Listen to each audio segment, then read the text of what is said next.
Bab wuduk ke itu?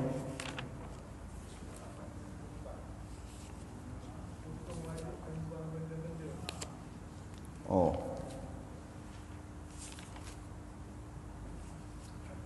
Yang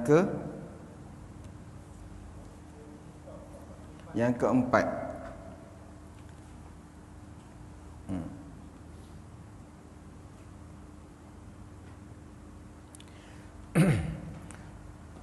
Qala musannifu rahimahullahu ta'ala wa nafa'ana bi'ulumihi fid daraini amin. Kata dia, keempat menyapu keempat daripada fardu wuduk. Fardu wuduk dulu ada kata fardu wuduk atau rukun wuduk tu 6. Jadi ada dua lagi lah. Dua kita baca dengan 4, 5 dan 6. Okey, yang keempat daripada 6 fardu wuduk ni menyapu sebahagian kulit kepala. Menyapu sebahagian kulit kepala ataupun rambut kepala. Kalau orang tidak ada rambut, maka kulit kepala sebahagian, maksud sebahagian tu ialah satu juzuk daripada kulit kepala. Kepala kita kat mana? Okey, kepala kita daripada sini, belakang ni kepada kepala. Ini namanya muka, kepala. Sebab muka tu ada dekat kepala kan. Jadi yang kena sapu ni belah atas. Jadi kan, atas ke belakang ke tak kisah. Ambil air, letak sini. Letak air, sini. Kat sini, sini. Tepi ni, boleh. Asalkan dalam kawasan kepala. Baik. Itu kalau rambut, kalau kepala tak ada kulit, tak ada rambut. Okey, kalau ada rambut, walaupun tak basah kulit, tak basah sekalipun, tapi yang basah tu rambut, sebahagian daripada rambut, memadai dah. Rambut kepala yang ada di dalam had kawasan kepala. Sebab tu rambut, kalau kita nak basuh rambut tapi rambut tu keluar daripada kawasan kepala, contohnya orang perempuan tu rambut panjang sampai ke pinggang dia rambut, dia ambil air basuh tang hujung rambut tu saja, memadai tak? Tak memadai. Pasal apa? Sebab rambut yang dekat pinggang tu keluar daripada had kawasan kepala. Baik, tu kena hati-hati tu.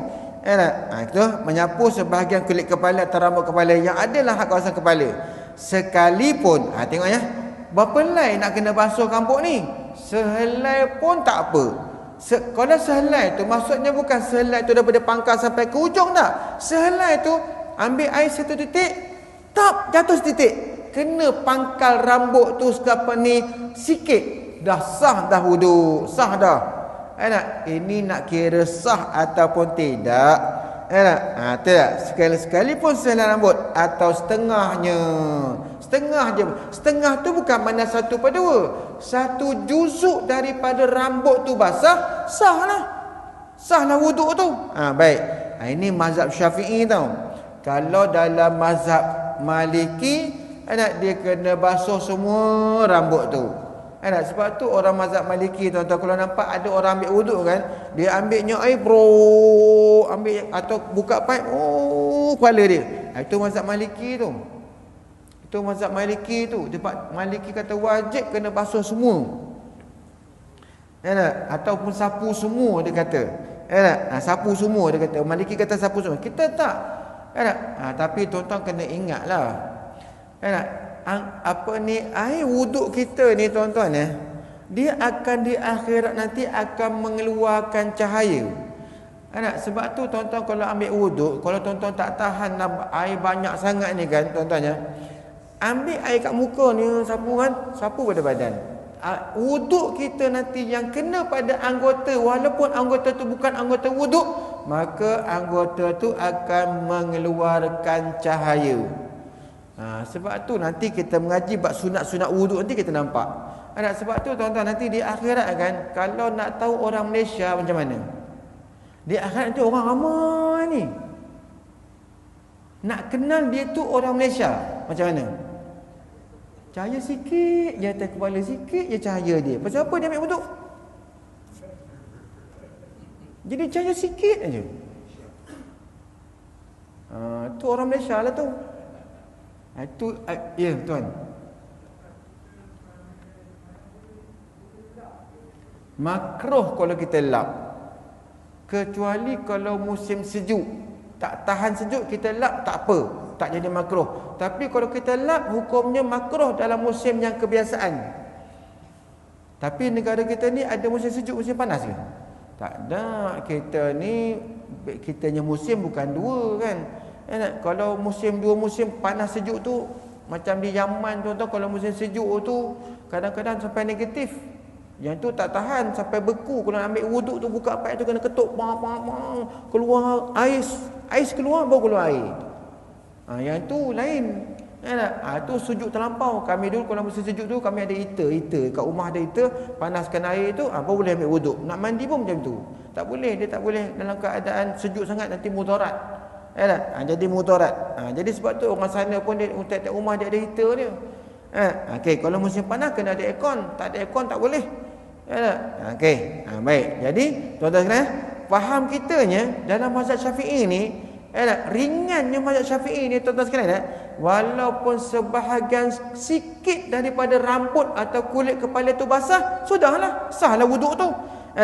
Baik, tetapi dia tidak memadai disapu pada rambut yang disanggul. Tengok, rambut perempuan kena sanggul macam tu kan. Kita ambil air, sapu atas sanggul tu. Kenapa tak memadai? Tak boleh, tidak sah lagi wuduk. Kenapa? Sebab kalau buka sanggul tu, tuan-tuan sekalian, rambut yang kena air tadi jatuh ke bawah tak?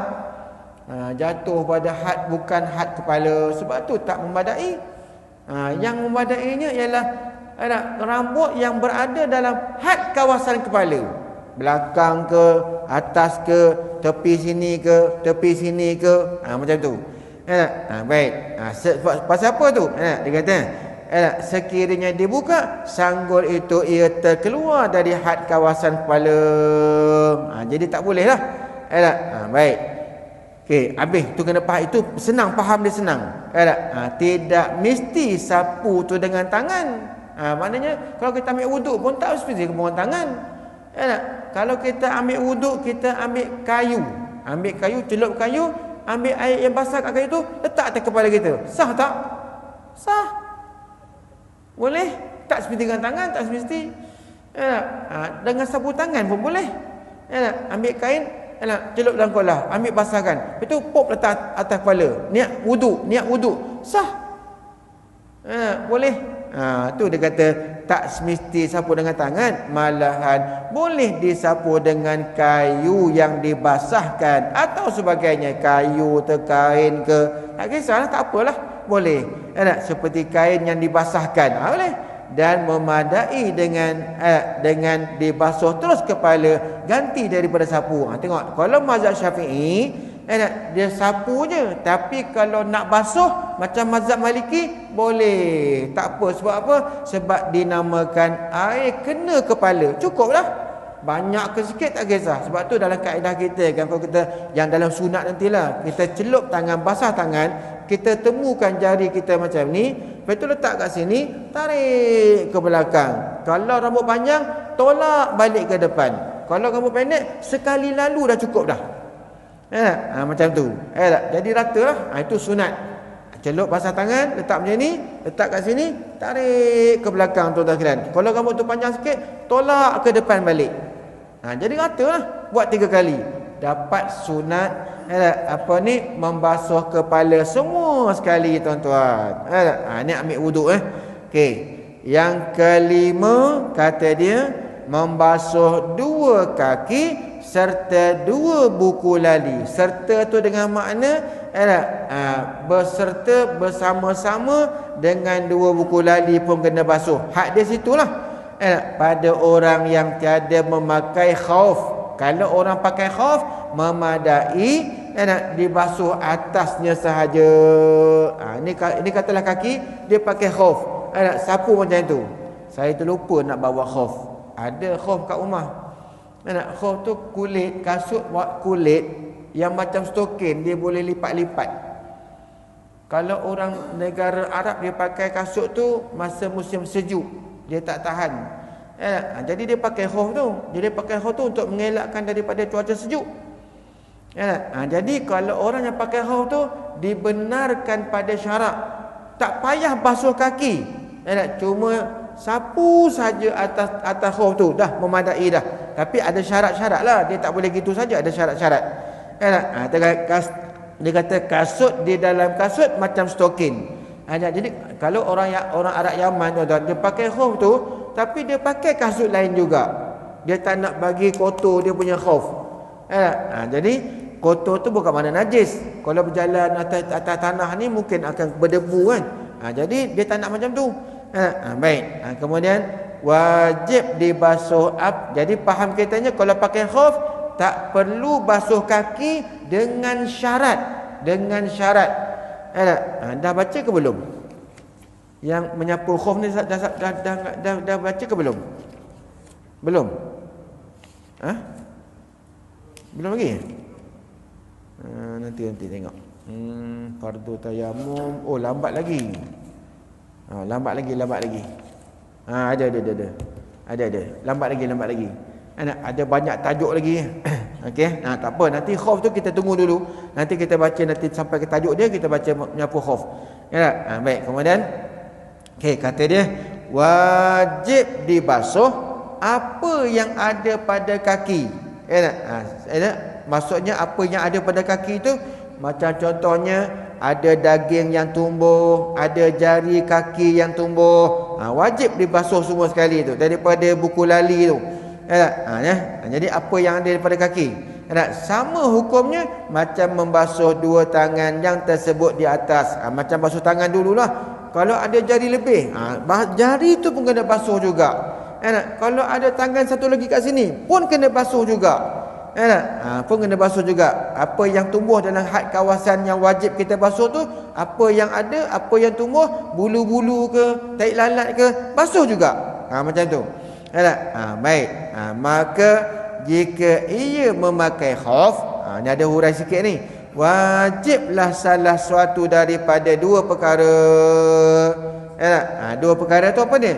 Sapu air sahaja di atas khauf itu atau basuh kedua-dua kaki. Maksudnya terpulanglah pada orang yang pakai khauf tu. Sama ada dia nak buka khauf basuh kaki, pakai khauf balik, ataupun dia tak nak buka khauf, dia sapu atas khauf saja. Ini pakai kaki, pakai khauf, dia ambil air, sapu macam tu.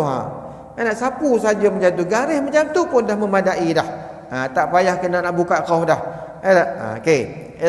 Kemudian kata dia basuh dua tangan. Dua tangan di atasnya dululah.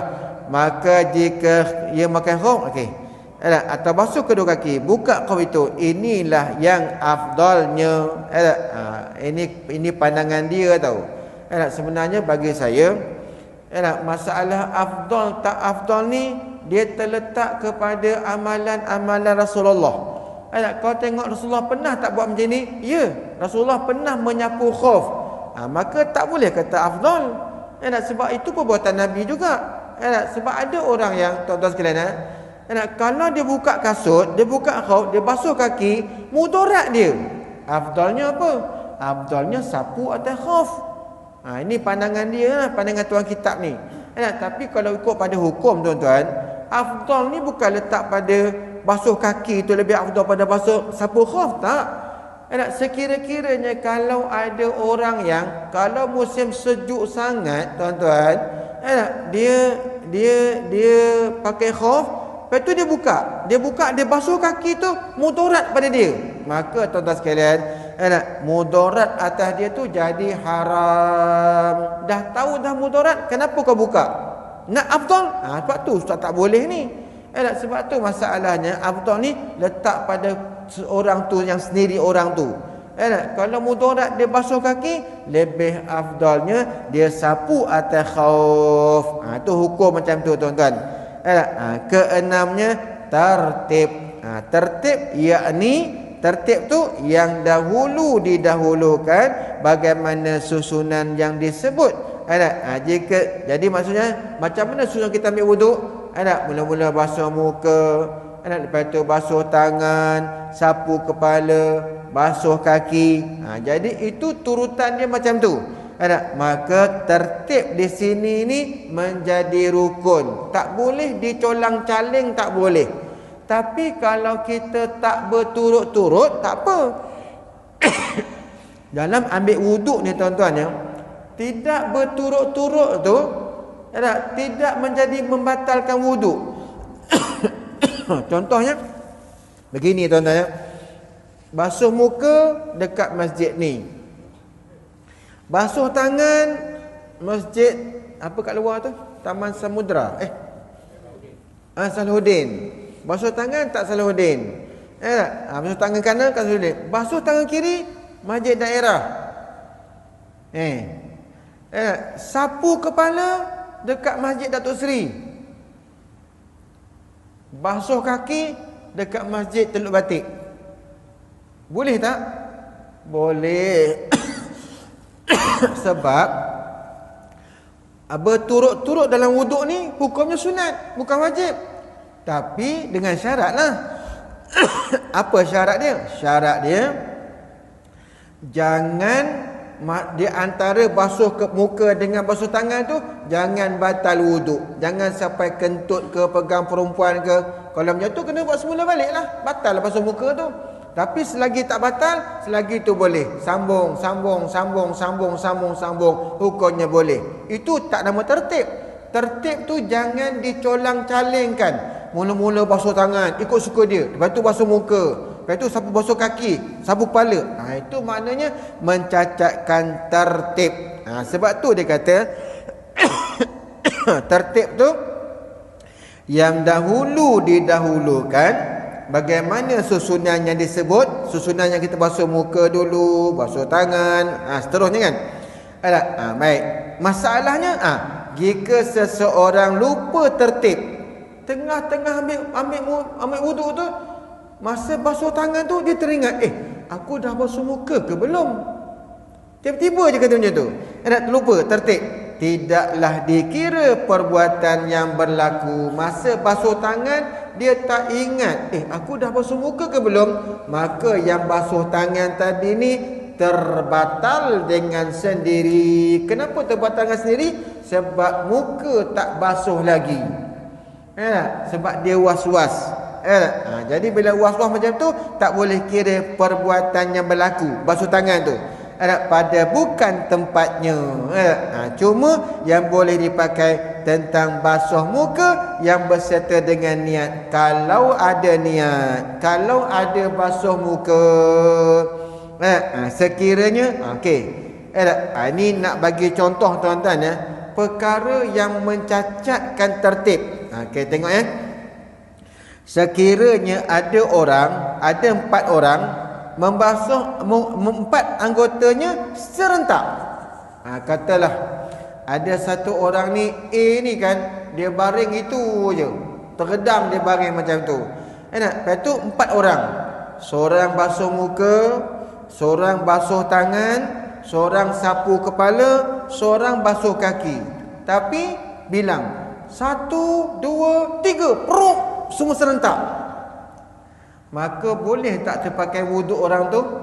Tak terpakai. Pasal apa tak terpakai?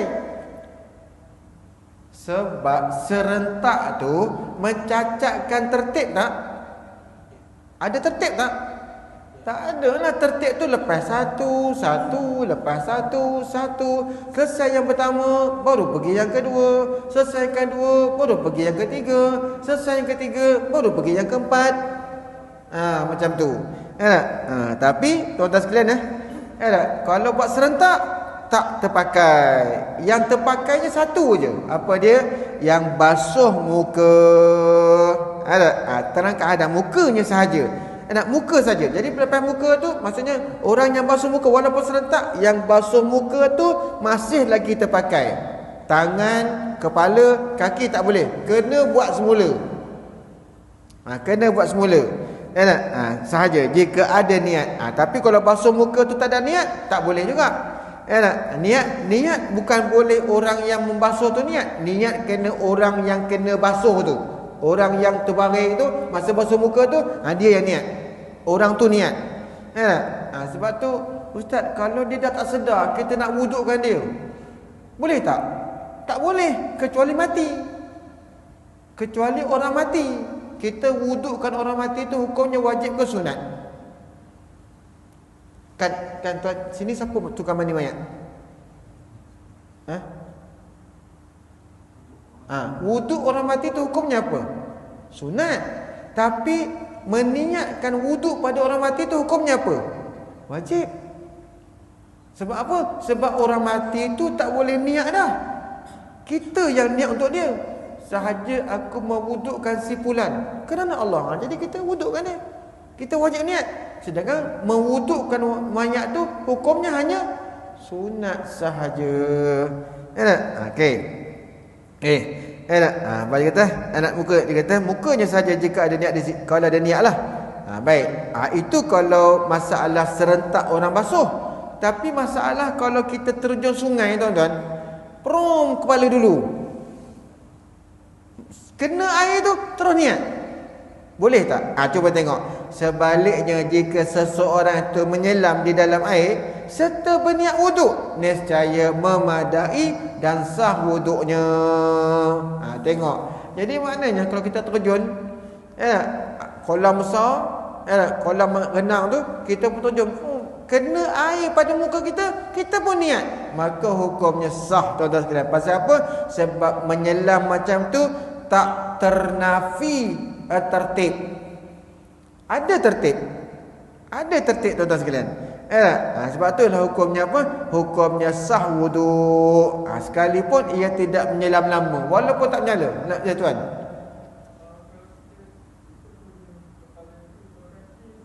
Baik.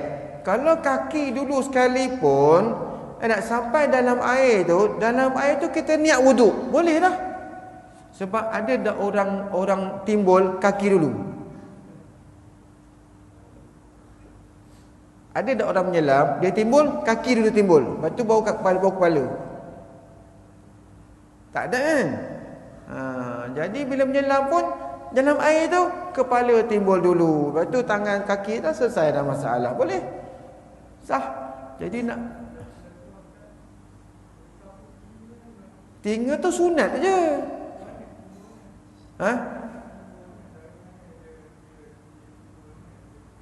Dah masalah telinga tak niat pun tak apa, sebab telinga tu bukan fardu, bukan rukun. Kalau kita tak buat macam tu pun tak apa, sebab telinga tu bukan wajib, sunat aja. Yang wajib 4 je. Basuh muka, basuh tangan, sapu kepala, basuh kaki. 3 je.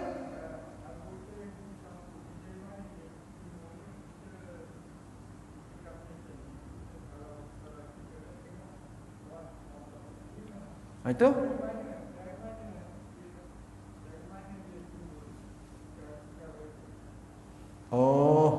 ini faham daripada ilmu, faham daripada hadis-hadis. Sebab itulah ulama tuan-tuan kena percaya dengan ulama. Tapi bukan ulama zaman kita ni. Ulama contohnya ni kita tengok contoh Rasulullah. Okey, zaman Rasulullah siapa ulama yang jadi rujukan? Rasulullah kan? Rasulullah pun ajar sahabat ajar. Mana? Maka sahabat ni ada sebahagian yang jadi ulama tempat rujukan. Baik, lepas sahabat tabi'in. Ulama tabi'in ni tuan-tuan sekalian yang jumpa dengan sahabat, orang yang belajar dengan sahabat, seperti Imam Abu Hanifah, Imam kita Syafi'i. Dia jumpa sahabat, dia belajar dengan sahabat. Lepas tu 4 mazhab ni ngajar pula tabi'in. Lepas tu tabi'in. Kita jangan risau tuan-tuan. Pasal apa? Umat Islam ni Allah jaga dia, walaupun dah makin rosak, tapi masih lagi ada ulama yang Allah timbulkan. Macam zaman kita sekarang ni tuan-tuan, ramai tak ulama-ulama yang betul-betul ikhlas? Ramai juga. Yang mengajar pula. Tapi kalau dia mengarang pun, dia rujuk bagi ulama dulu juga. Sebab tu tuan-tuan, perkataan macam ni salah. Ulama ni sama je, Syafi'i yang kita sama je. Salah cakap macam tu. Pasal apa kata salah? Memang sama pada jenis manusia, memang sama. Imam Syafi'i itu manusia, sama macam kita dia manusia. Tapi nisbah kelebihan tak sama tuan-tuan. Mana boleh sama macam tu Imam Syafi'i? Imam Syafi'i ni tuan Dio tahu tak sifat dia macam mana Imam Syafi'i ni? Jenis je Imam Syafi'i ni, bijaknya Imam Syafi'i ni tuan-tuan sekalian, kalau dia nak hafal muka surat 1, muka surat 2 kena tutup. Kenapa? Sebab kalau dia tak tutup muka surat 2, dengan muka surat 2 pun dia hafal. Kenapa Imam Syafi'i tutup muka surat 2? Sebab dia takut cepat. Dia takut cepat jadi hafal. Bila cepat hafal, tuan-tuan sekalian, pahala sikit. Dia nakkan pahala usaha ikhtiar dia tu. Nakkan pahala dia baca. Imam Syafi'i ni tuan-tuan ya, dia dalam perut mak dia berapa lama tuan-tuan? Imam Syafi'i, mak dia hamilkan dia dalam perut mak dia tu berapa lama? Kita sekarang ni berapa bulan? 9 bulan. Imam Syafi'i 4 tahun. Tak percaya Sebab tuan-tuan tak percaya pada ulama cakap, saya percaya. Saya percaya ulama cakap Imam Syafi'i, mak dia hamilkan dia, tuan-tuan sekalian, mengandungkan dia 4 tahun dalam perut mak, tuan-tuan sekalian. Beranak-beranak tu dah tumbuh gigi. Imam Syafi'i, kelahiran dia pun lain. Perempuan zaman ni kalau lebih 9 bulan, tuan-tuan, doktor buat apa? Tak boleh ni, tak boleh, kena beranak juga, tak boleh. Macam dia pula Tuhan, doktor ni tuan-tuan. Tuhan tahulah nak keluarkan budak ni, paksa dia keluar, pakai vacuum lah, sedut lah, makan ubat lah, bagi keluar cepat lah. Padahalnya budak tu memang macam tu keadaan dia. Ada yang lambat, ada yang cepat. Orang dulu-dulu elok aja 10 bulan mengandung, elok aja potong getah, cari kayu api, elok aja. Perempuan sekarang aja tuan-tuan sekalian jadi macam tu, manja sangat. Atau jadi macam tu. Kan? Lebih-lebih lagi sekarang ni tuan-tuan, bila perempuan tu mengandung, dia punya makanan, pemakanan dia, mengandung, ngidam nak makan KFC. Hari-hari makan KFC. Lepas tu dah jadi masalah. Minuman, ada orang mengandung hari-hari nak makan, nak minum apa ni 100 plus. Bila minum 100 plus, duduk rumah duduk aja. Dia gula. 100 plus tu banyak gula. Anak tu membesar dengan gula. Jadi dah keluar tak boleh. Terpaksa belah. Macam mana kan, itu ketentuan Allah jugalah. Jadi masalah kan timbul benda-benda ni tuan, timbul ini ilmu lah daripada ilmu apa ni, ulama tengok hadis, ulama tengok itu, tengok ni. Sebab tu datangnya ilmu. Macam sifat 20, memanglah sifat 20 Nabi tak pernah ajar sifat 20 macam kita ni. Tapi timbulnya bila ulama tu berfikir, guna otak, tengok hadis, tengok Quran, maka timbullah ilmu tu. Macam kitab Nahu tu kan, kitab Nahu, grammar Arab. Mana ada sahabat mengaji Nahu? Tak ada. Tapi sebabkan mereka tu orang Arab, mereka dah faham dah kehendak perkataan tu macam mana.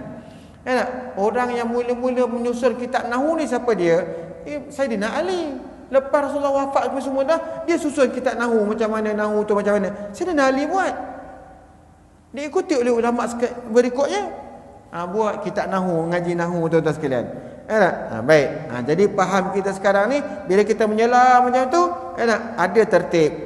Dengan niat. Bila ada tertib, maka tuan-tuan sekalian sahlah wuduk. Pasal apa tu? Kerana ada tertib beberapa lahzah, beberapa detik. Dan yang singkat sekalipun, maka wuduknya adalah sah. Tak? Yang ini tuan-tuan nak hilangkan keraguan tuan-tuan, tuan-tuan buat sekali. Tak? Pergi Teluk Batik tu, tak? Sampai tengah laut tu menyelam. Niat wuduk. Lepas tu bangkit, mandi ambil lap ketua nak, lap pergi mandi sembahyang. Nak hilangkan keraguan. Boleh. Wallahu alam. Sunat wudu. Nanti insya-Allah kita akan baca pula nanti hukum sunat wudu ataupun apakah perkara yang sunat dalam masa kita berwudu. Wallahu alam. Ada soalan? Ya.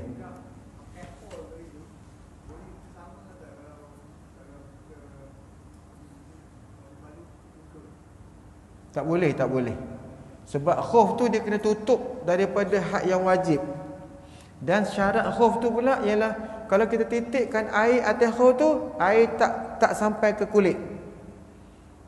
Tapi kalau balut luka, nak pakai kain, kalau kita titik atas tu, air menyerap sampai ke kulit tak? Tapi dia balut tu semua ke?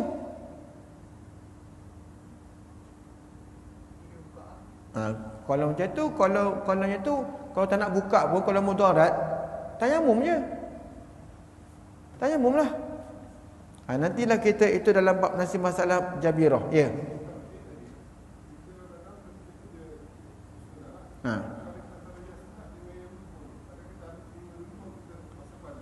Masalah telinga tak mudarat kalau tidak ada tertib. Sebab sunat ni, katalah kita macam ni okey baik. Kita basuh muka, lepas tu nak basuh tangan, lepas tu basuh kepala, lepas tu kaki, telinga kan? Okey. Kita tak nak buat macam tu. Contohnya, tak nak macam tu. Ya, dia kena faham masalah ni. Okey. Kita basuh muka sekali dengan telinga. Okey, sekali dengan telinga. Okey. Baik. Lepas tu kita basuh tangan, basuh kepala, terus basuh kaki. Telinga tak basuh. Maka buat macam tu tidak membatalkan wudu. Tidak membatalkan wudu. Baik. Tapi pahala sapu telinga dapat tak? Tak dapat. Pasal apa tak dapat? Sebab bukan tempatnya.